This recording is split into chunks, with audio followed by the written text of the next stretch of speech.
Morning people wake up for peace and quiet. McDonald's breakfast people, we wake up for the sweet rush of getting that warm, delicious breakfast right before it ends. With McValue at McDonald's, get any size pumpkin spice iced coffee for just 99 cents until 11 a.m. And try our pumpkin and cream pie. They're spiced and priced so very nice.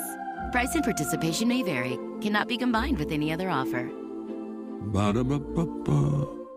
Hey, it's Maria. Today on the Big Story feed, we're sharing an episode from our sister show, Bite Back with Abbey Sharp. She sits down with Canadian actor and podcaster Jeremie Saunders to talk about life with cystic fibrosis. Now, growing up, Jeremie was told he needed to eat double the amount of calories to ensure his body was able to upkeep nutrition needs. But when he started a new life-changing drug to treat CF, his relationship with his body and food in general took a full 180. He gained around 40 pounds in just a few months. And he talks about what it was like for the first time in his adult life to look in the mirror and see love handles. Now, bodily changes happen to just about everyone, whether it's due to medication or changes in your daily habits or just life in general. And it's important to know that having grace and patience for your body and what it's going through is the real priority, not comparing your body to what it once was or how other people look. Abbey discusses how to navigate these changes in a way that works for you. Be sure to check out Abbey's other episodes on the Seeker app or wherever you get your podcasts. Enjoy. There is this cloudy, confused version of ourselves that we see. When all of a sudden you wake up and your body is drastically different, that is a really jarring experience. Welcome to another episode of Bite Back with Abbey Sharp, where I dismantle diet culture rules, call out the charlatans spinning the pseudoscience, and help you achieve food freedom for good. Today, I am very excited about our conversation and guest because I recently had the pleasure of appearing on his podcast and we had such an amazing conversation. So I'm very excited to turn the tables and learn from him.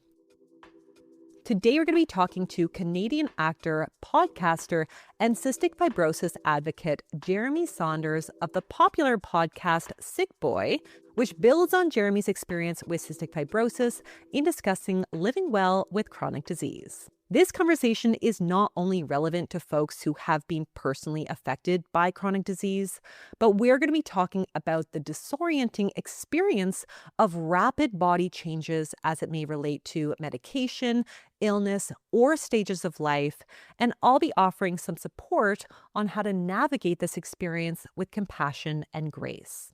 Now, a quick reminder that I would really appreciate if you would give Bite Back a follow on Apple, Spotify, or wherever you get your podcasts by pushing that little bell icon so that you get notifications in your app when we've released a new episode. Also, my general disclaimer here that this content is never a replacement for personalized healthcare advice, and also a heads up that we will be briefly touching on disordered eating themes. So keep that in mind if deciding whether or not this episode is right for you. All right, let's get into it.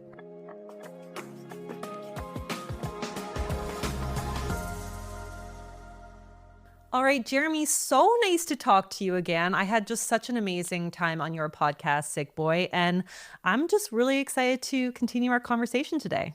Yeah, me too. Thanks for having me, and also thanks for putting up with me and Taylor on that conversation on Sickboy. Oh no, I loved it. I loved it. We had a lot of fun. Okay, so I wanted to kind of dive in. Obviously, you need to kind of catch some folks up to speed because I love your podcast. I love how you approach the challenges and the world of living with chronic disease with humor and light, which I'm sure it's just so helpful for so many who are listening. And you were diagnosed with cystic fibrosis in infancy, so this is something that you've been living with virtually your whole life. For those who have never heard of cystic fibrosis, do you want to give a quick little elevator pitch as to what it is, what it entails? Sure. Yeah. I mean, I think the most common elevator pitch is it's a genetic lung disease. That's what most people will know of or hear when they think about cystic fibrosis. But in reality, it's actually it's a little bit more complex than that. A little bit. I'm not a doctor, so take what I say with a grain of salt. But it is a genetic disease, and it's a disease that affects the entire body, multiple organs within the body.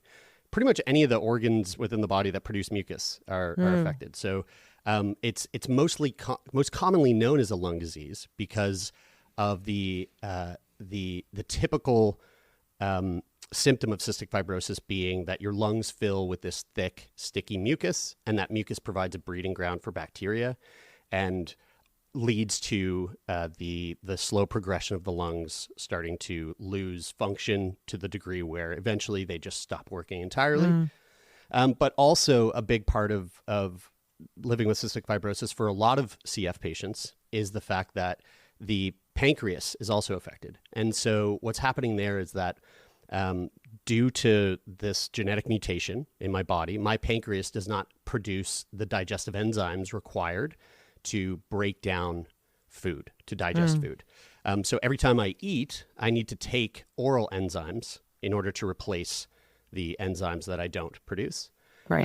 And then another interesting fact about the sort of malabsorption nutrition problems that CF patients have, that mucus that lines the intestinal tract also prevents the body from being able to absorb a lot of the nutrients that I would take in, right? Right. So, that mucus is kind of just all throughout the body, and it causes a buttload of interesting problems.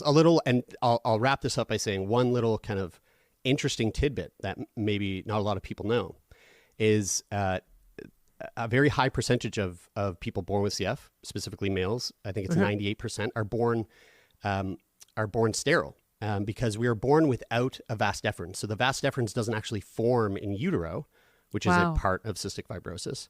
CF it's a lot more than just a lung disease, but if you were to kind of give it the high level overview, a lung disease with some malabsorption issues. Right. And speaking of, I mean, obviously that's kind of where I come in because like you said, like nutritionally, one of these implications of cystic fibrosis is that it can result in failure to thrive and malnutrition and growth restriction and generally just a lot of difficulty gaining or maintaining weight because again, you're not absorbing those nutrients that you're consuming. So take me back to kind of your childhood, young adulthood, living with cystic fibrosis before we had Trikafta, which, is the new cystic fibrosis miracle drug. And we'll talk about that soon. But I'm curious, what did your kind of relationship with food and your body look like growing up? My relationship with food growing up was pretty fun, some might say. My relationship with weight was always one where I struggled. So, in the bodybuilding community, which I am not in, I would be considered a hard gainer. I have a really hard time gaining any weight. Right. So for me, I mean, my entire life up until maybe 3 years ago, I have my primary sort of objective is to maintain weight. Losing weight, very easy, but I'm going to try to not do that as much as I can. Gaining weight, next to impossible. Right.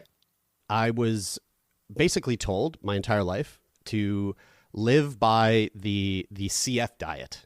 And the CF diet, because of this malnutrition issue, is high fat, high calorie. And to the degree where my medical professionals, my registered dietitian, the cystic fibrosis clinic, they're basically going, hey, look, you need calories, like you need double the amount of calories a normal person needs in a day. You need high amounts of fat. So we don't really care where you get it. And you also don't really think about it too much. Don't care where you get it. Just get it. So if you want to slam Big Macs, eat pizzas, and, chew on a stick of butter, go for it. Right. And to be honest with you, like it was awesome. That was awesome. It was so fun. Totally. It was kind of a point of, it was always a conversation starter. It was always something that I felt kind of, not proud of, but sort of like this is kind of fun. I don't have to feel guilty about these things that I do. I'm doing it to live. Totally. But the part that was kind of frustrating was eating like an absolute garbage truck and not adding a single ounce of weight. Right. I mean, even I remember when I was really young, I was probably, 12, 13. My father was like, "Hey, Jer, listen, when you turn 100 pounds, I'll give you $100. How about that?" It might have been like 11. And I was like, "Oh my God, that'll be amazing. I can't wait." I was close, right? I was getting there and maybe around 91, 92 pounds. Right. And that journey from getting from 90 pounds to like 100 pounds felt like a friggin' eternity, especially with a $100 bill kind of dangling on a carrot. But that was basically my whole life. My parents just being like, "Look, we gotta like slam food into you, and you need to be physically active to, sustain your lungs. And you need to be eating like a Michael Phelps to sustain to just maintain your weight." Right. Yeah. No. And I mean, let's kind of fast forward to today, because we now have a kind of revolutionary drug here. It was, I believe, we got access to Trikafta in 2021 in Canada. Yep. But this drug is apparently effective for about 90% of people with CF, which is massive. But of course, like, correcting these issues as this medication does means this abrupt shift in your metabolic needs and how your body effectively, can utilize and absorb nutrients and calories, which obviously is an amazing thing for our health. This is what we want. But I'm sure felt quite jarring. Just kind of that huge shift in experience and how you perceive food, what you know about food, how your body, utilizes food, and what kind of foods your body needs and is helpful for you. Do you want to talk a little bit about that shift? It was pretty epic. It's really hard to convey how drastic of a change that this one drug has had on my entire existence. From my physical body to my physical health to my mental health to my understanding of spirituality and existence. Like, it's really, really mind-boggling. Wow. To give you a little bit of context as to what this miracle drug is, it's called Trikafta. It's a gene modulator. So like I said, cystic fibrosis is a genetic disease. What's happening there in my body is that I have this genetic mutation where there's a particular protein within my body that's shaped the wrong way. It just wasn't built to fit the rest of the building blocks that make up my body. Right. And so this pill, Trikafta, it doesn't treat the symptoms of cystic fibrosis. It literally treats at the source. So I take this pill, and somehow, through whatever miracle of science that this little pill does, it goes down to the molecular level to that protein, that one singular type of protein, and it folds it into the correct shape.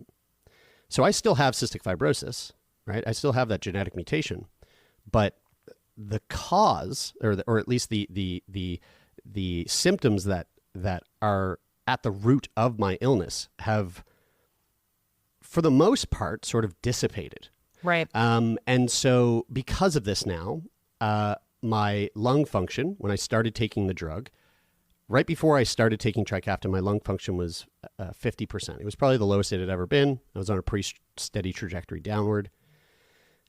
2 months after taking this pill, my lung function skyrocketed up to 85%, the highest it had been in over a decade. Wow.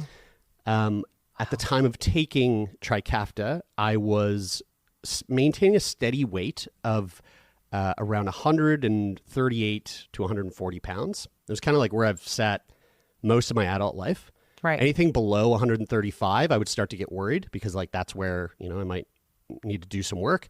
Right. And anything above 140 was a completely different foreign language. I don't understand what that means. Right. I started taking Trikafta, and in 2 months, I was 175 pounds. I was like, creeping up to 180 pounds. And like, mind blowing. Oh my God. Like it was, I started to see my body in the mirror, and I was like, oh my word. I have love handles. Like I can visually see fat on my body. Right. I've never seen this before. And it was awesome. Like it was awesome. I was like, holy, yes. All right. Like I want I'm going to fatten up. Like I'm going to feel what it feels like to just like put on a bunch of weight. Totally. And then that novelty wore off pretty quickly because I started to feel different in my body. Mm-hmm. I started to feel not so much the way my body looked. I was actually really, I was kind of like, hey, yeah, like, you know, I'm 36. Like I've always kind of, it would be so fun to have a dad bod for once, Right. you know? Right. But really I started to feel different in terms of the way that I moved through the world and the amount of energy that I had. And it was so drastic. It really kind of threw me for a loop because I've never once in my life, I really took for granted how much energy it takes when you have to think about what you're putting in to your body and how that has an effect on things like your weight or your energy. Right. As much as cystic fibrosis is a horrible thing, and I would never wish it upon, you know, my worst enemy, boy, it's pretty damn nice to just kind of have this one thing that you do and it doesn't really change a whole lot. Yep. And the only thing that you have to really worry about is when you start to get sick in other ways, because that's the way that you'll have this like negative effect on, you know, your weight or the things that you have to think about when it comes to nutrition. It really added a whole new layer to my day to day in terms of how much mental capacity I need to be now putting into nutrition and diet and just thinking about like, you know, what feels good for my body, what doesn't feel good. Right. I think it also woke me up too to this notion of eating like a garbage truck, like just going, oh, like what's this thing on the ground? Yeah, cool, I'll eat that. Like I like not even just like zero care, zero awareness. It started to wake me up to how when I started to change that and I started to think about, okay, what does more conscious, healthy eating look like for you now that you have this new body? And when I started to implement this, then I started to almost wake up out of this fog where I went, oh my goodness. Oh my God. All I've ever known was just eating like just copious amounts of calories and fat. I've never really had the opportunity to feel internally what it feels like to eat healthy. Right. And that was a big kind of jaw dropper for me.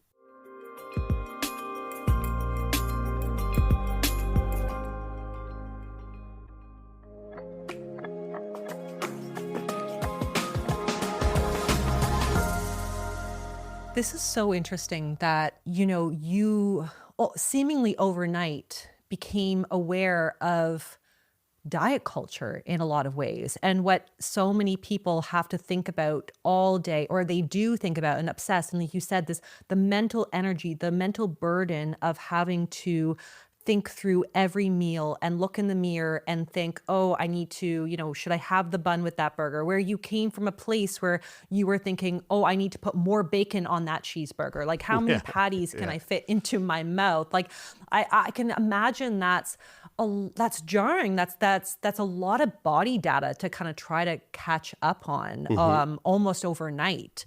And, you know, what in the past, you know, felt good to your body, which was basically just like as many calories as possible so that you had enough energy to like live your day to day, to now I'm to kind of recalibrate what fuels you. I'm sure that kind of felt like a bit of a, you know, you're a stranger in your own body in some ways. So, I mean, yeah, that must have been a lot to kind of go through. How long did you feel like it took you to feel like you had a good grasp on your new body cues, or is that something kind of like you're still working through?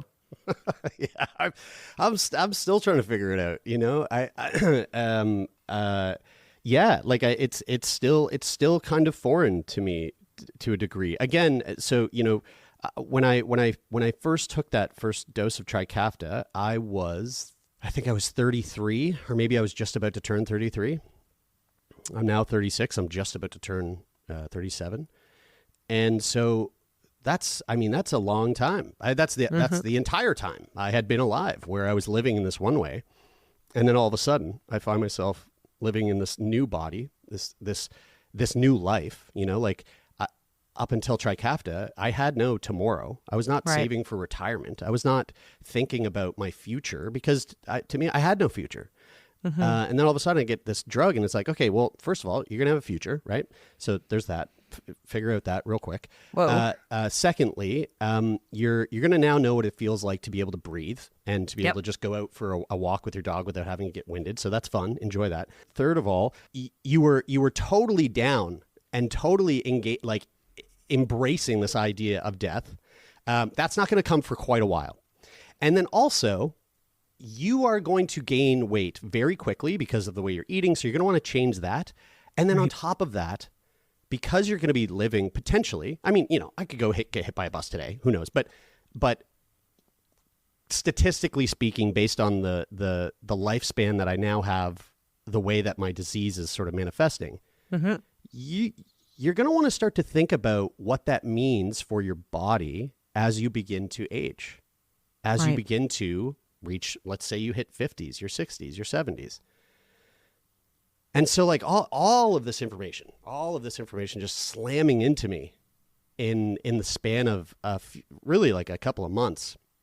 I mean, I had to start going to therapy. I'm still trying to unpack this stuff. Like it's I can only do one layer at a time, Right. So in terms of like my nutritional journey or my overall sort of health journey, my relationship to food, the one thing that I did find really helped me kind of get grounded was to find a sort of element to my life, my day-to-day, that allowed me to hone in on one aspect of my nutrition that was kind of similar to the CF diet that I was given, right? So, and I don't mean this by like, so I went out and I found the Atkins diet and I was like, okay, this is it. No. Right. What I mean is I was like, okay, I am going to age, but I think this entire experience sort of opened my eyes to this notion that, unbeknownst to myself, I think I might have been carrying some like ageism and like almost like a phobia of old people, like that I was holding on to that I didn't even realize. So now I have this idea like, oh, I'm going to get old. That scares me, and I'm scared of old people. I don't want to experience that.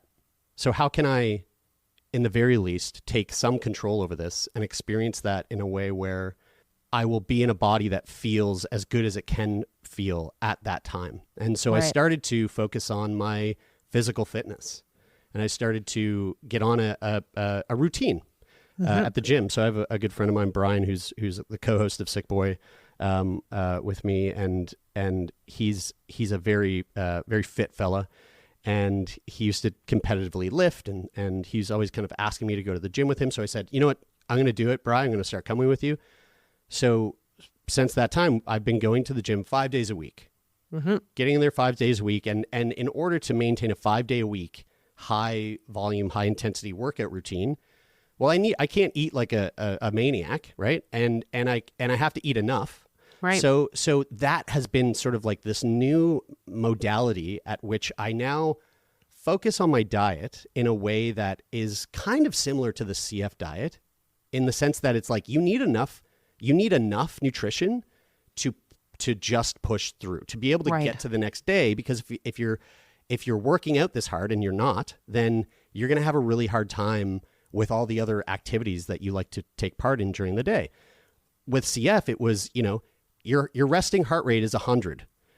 You're not absorbing your nutrition. So if you want to live, you need to eat enough to get you through the day. Right. And so I think I've kind of shifting that mentality from survival to, I guess, quality of life. Right.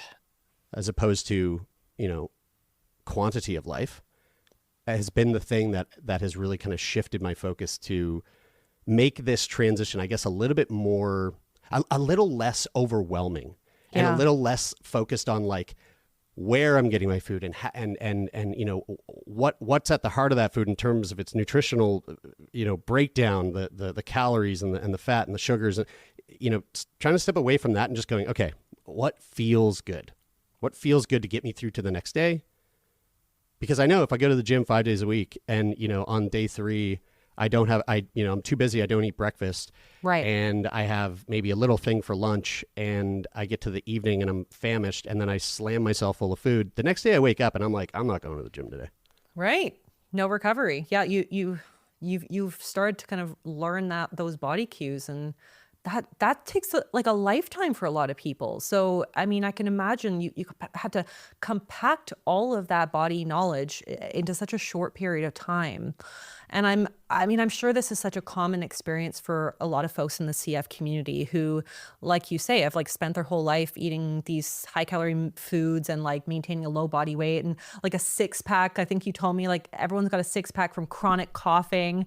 And then they see this huge, leap in quality of life from Trikafta that comes, of course, along with this hike in body weight. I'm curious, like, as somebody in the CF community, especially in this age of Ozempic, when skinny talk, and, despite all of our advances in the body positivity, body kindness space, there is so much of this pro-thin, skinny content out there. In the CF community, have you seen a rise in like extreme weight loss conversations after, now that people are on Trikafta and experiencing just what it feels like to have to think about their body weight? I mean, I think the thing that I've been seeing, especially in the CF community and with a lot of the conversations that we've had on Sickboy with CF patients post Trikafta, it's more of a rise in dialed up body image, almost body dysmorphia type. Not to say that we all are suffering from body dysmorphia, but there's this like cloudy, confused version of ourselves that we see in the mirror, and it's so not what we're used to. It's like I would assume, this is an assumption because I've never experienced it, but I would assume it's very similar to what it might feel like when you are someone who has to go on a high dose, maybe a little longer term dose of prednisone. Right. And you start to like, you start to experience moon face, and you look in the mirror and you go, wait, whoa, like this is not me. I don't look like this. When all of a sudden you wake up and your body is drastically different, from one day to the next, that is a really jarring experience. Yeah. A lot of us don't actually feel what that feels like, because regardless if you're losing weight fast or slow or gaining weight fast or slow, more often than not, that is over a span of time that is kind of drawn out. It's like when you look at your dog at 3 years old and you think, my goodness, like I don't remember when you got so big. Right. We oftentimes experience that when we look at ourselves. You see this change, but then you look at a photo from maybe last year and you go, oh, whoa, wow, that's, and then you start to see yourself maybe in this different light. I mean, it's literally like overnight, to a degree, where it's so rapid that all of a sudden you're looking at yourself going, what the fuck? Like, who is this? Yeah. And I think I feel very fortunate that for me, I found a lot of levity and kind of fun and play within that. I think that's just my sense of humor. Right. But I know that there's a lot of CF patients that really struggled with that. All of a sudden now they're having to deal with like body image issues that are kind of swinging from one side of the pendulum to the other. A lot of people with CF growing up, they see themselves in the mirror and they might think, okay, well, I'm slim, but like it's hard for me to gain weight, and I wish, maybe for males, I know for myself when I was growing up, I was like, I wish I was a little bulkier. That'd be kind of nice. Right. Sure. I always loved my sweet 6-pack. That's the best part of having CF, I would say. But to have a little bit of bulk would be kind of nice. And then all of a sudden you find yourself, you're getting bulked up and you're bulking, and then you're like, okay. I'm good. We're good. So I think there's been a lot of discussion around just the mental anguish that can come with all of a sudden being kind of slapped across the face, and when you open your eyes, you're in a new form. Right. I wonder with the Ozempic thing, because I mean, I don't know anyone who's on it or who's taken it, but from what I gather, that also seems to be a pretty fast transition. Of course.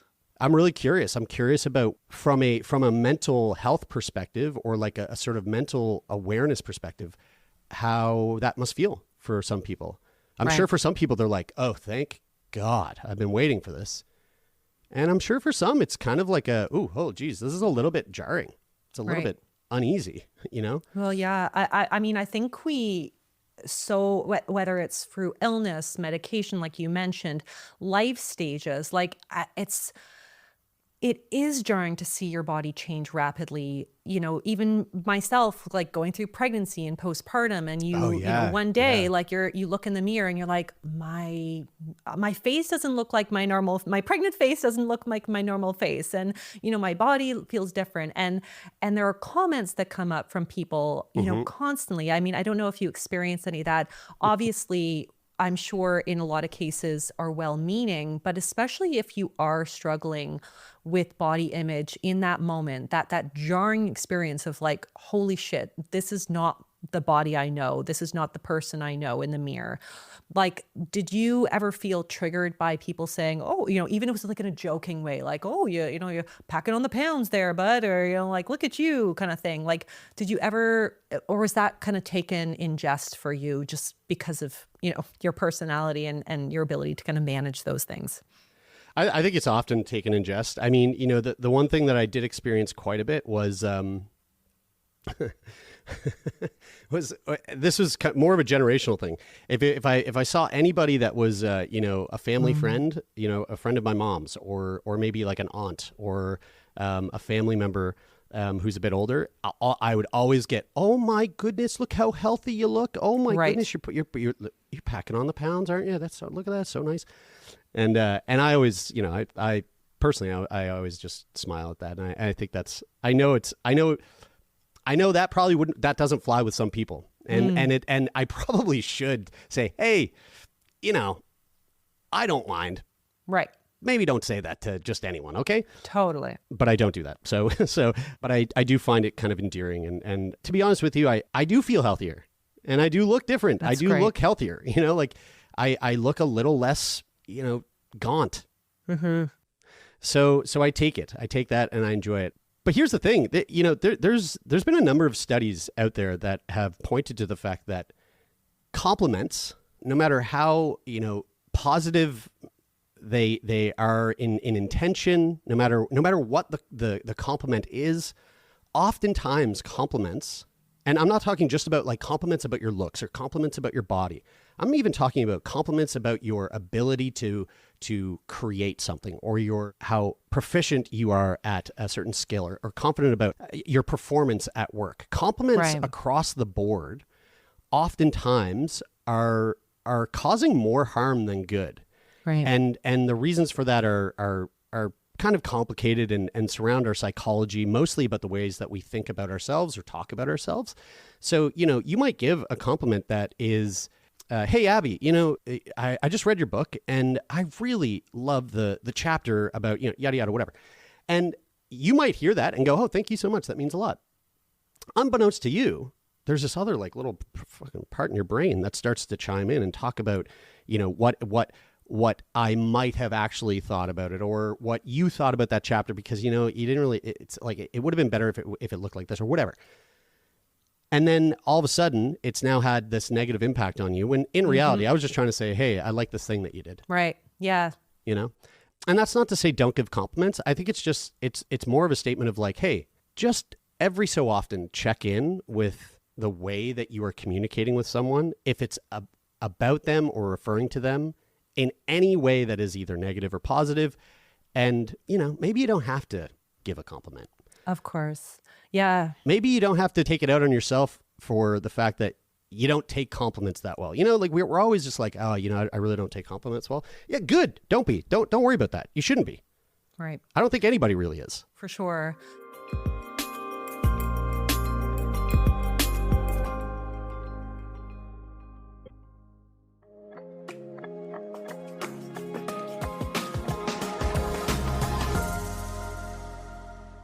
One of my messages to everyone, especially, you know, as we see a lot of people, you know, family members and things like that. Again, these comments are typically well-meaning, but I always try to remind people, like, try your damn best to refrain from making comments like that, because you actually never know how that's going to affect someone. If you were to tell somebody, oh my gosh, you look so much healthier, in somebody's mind, especially when they are kind of struggling with, getting into kind of disordered eating or, body dysmorphia beliefs or thoughts, that might be interpreted as, well, I didn't look healthy before, or that might be thought as like, okay, does healthy mean I now look fat? Or, like you just never know what's going on behind the scenes. And that could very easily trigger somebody into some very, very scary territory when they might just kind of snap and think, okay, now I need to kind of like, I need to lose that weight back. And,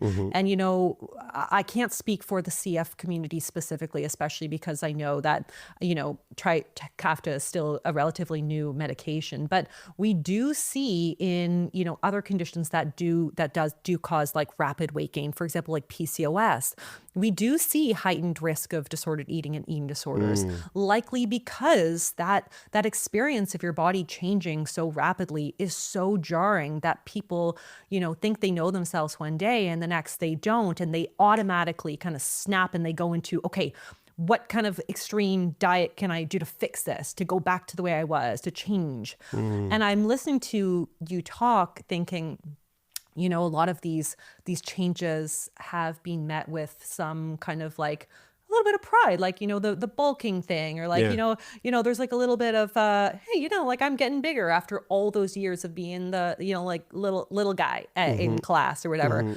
I wonder how those comments may be interpreted differently for women whose typically our whole identity is tied up into being petite and being, small and, not to say that diet culture doesn't affect men, because it absolutely does. Yeah. But there's no question it disproportionately affects women who have more pressure on them to be smaller, to be thinner, to, for that kind of to be wrapped up in our ideas of femininity. So I wouldn't be surprised if, as we kind of move forward, again, this is still a relatively new drug, new experience for people, but I wouldn't be surprised if we start to see data on that rapid shift suddenly increasing disordered eating, extreme diets, a lot of that kind of stuff. Yeah. I could see it. Like, I think I have a really someone might argue unhealthy, but I think I have a pretty healthy viewpoint on my body in the first place. And even to the degree where like I can very easily laugh and find humor in things that maybe some people might not if the tables were turned. Totally. But I think that's just me and that's who I am. But I will say this, I have found myself a couple of times looking at myself in the mirror and saying, I kind of miss that. I miss that six pack a little. Right. Like, but of course, like I know that that's not going to, like, that's that moment I say that and then that sort of dissipates and it goes away and, it is what it is. I know that that's not going to lead me to go off your medication, dipping out on a couple of meals, to like try to, but if I'm having that thought and somebody else has that thought, there's a possibility they don't have that same mentality where they go, they can just brush that off. Yeah. And it becomes something that's bigger and insidious and leads to something that's, quite unhealthy. So yeah, I think you're absolutely right. And again, when you look at Trikafta and the unbelievable amount of ways that it's having an effect, this thing that we're talking about is literally just one little tiny piece of the puzzle. And when you take that one tiny piece of the puzzle and you kind of pull back and you see the entire scope of that puzzle, there's too much to be focusing on to perhaps notice how much you're struggling in one element of this or the other. So, folks might be just like totally drowning in the body image issues and the weight gain or the shift in the way that they see themselves in the mirror, but they don't even notice because they're so wrapped up on the fact that now they can have an accidental pregnancy because their cervix isn't clogged with mucus anymore, or the fact that they feel survivor's guilt because their close friend who had CF died before they could get their hands on Trikafta, or, you name it. There's just so many aspects to this that are so unbelievably overwhelming that it would be really easy to just lose sight of the parts of your life that are in a state that really needs some focus or attention, because you now have been given a whole new life. Right. And on one hand, that is amazing. But on the other hand, I think a lot of people fail to recognize, boy, as awesome as this is to be given a second chance at life, it is also extraordinarily confusing. Yeah. And so I really do feel for those that are in that position where they're having an extra hard time with the on paper positives about this drug. Right. That, in practice, maybe not so positive on the outset. I think this is, a good time to remind people who are struggling with, just the challenges of whether it's Trikafta or really like any other kind of big life experience like this, like so important to get support when it comes to therapy, talking to somebody. This is a lot to unpack, and it's a lot to unpack in a very short period of time. It's a real mind fuck, I'm sure, to kind of think one day, oh, I'm not going to have a future. I might like YOLO to thinking, wow, I might have a family. I might, buy a house for this family. I might like think of all the things that, you've got to catch up on basically. And that goes so far beyond food, beyond body, beyond weight, and all of these things. I'm sure for a lot of people that are experiencing these rapid weight gains and, rapid changes in their body, that it might be very easy to kind of hyper focus on these very small, insignificant details in life when you think about the grand scheme of like what you've been gifted, what you've got here, at your fingertips now. So again, very important to kind of to get some kind of one-on-one support there. But this was so interesting, and I am sure it has been so helpful for our followers who are listening. So thank you again, Jeremie, for chatting. Of course, for everybody who's listening, definitely check out my interview with Jeremie on his podcast, Sickboy, and give the whole podcast a listen. There's so much amazing content over there. Thank you so much, Jeremie. Yes, thank you. This has been an absolute treat. Thank you so much. I love that. I could literally talk to Jeremie all day. He's such an incredible beacon of light and an amazing asset to the chronic disease community. And while Jeremie's experience living with cystic fibrosis is relatively uncommon, the uncomfortable experience of a changing body is something that so many of us can relate to, especially when diet culture teaches us that our adult body is supposed to look and operate the same as it did in high school.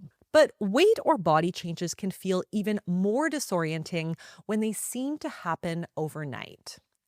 Whatever your experience, we can work towards making peace with a new or changing body we don't recognize. One of my favorite techniques for practicing self-compassion in situations like this is to reframe our negative comments as you would for a close friend.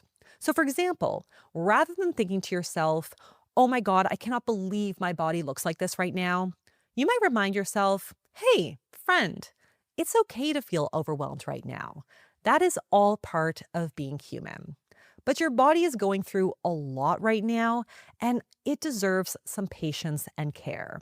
So let's prioritize some activities that bring us some comfort and joy. I also find it helpful to remind myself what I've gained through the process or purpose of my body changing. For folks who are experiencing significant weight gain from medication, think about the overwhelming boost in quality of life that you will get to experience from that medication. Likewise, for my moms who may be struggling with pregnancy or postpartum changes, consider the beautiful gift that comes with your new body. I understand that diet culture will always try to cloud our appreciation of what we may gain from a changed body, especially when it feels unfair to get the hand that you've been dealt like with chronic disease. But trying to find ways to cultivate gratitude in small, authentic ways can bring us moments of peace and help shift our perspective without invalidating our struggles. Remember, bodies are not meant to stay stagnant. They are meant to grow and evolve as they take on new experiences and teachings.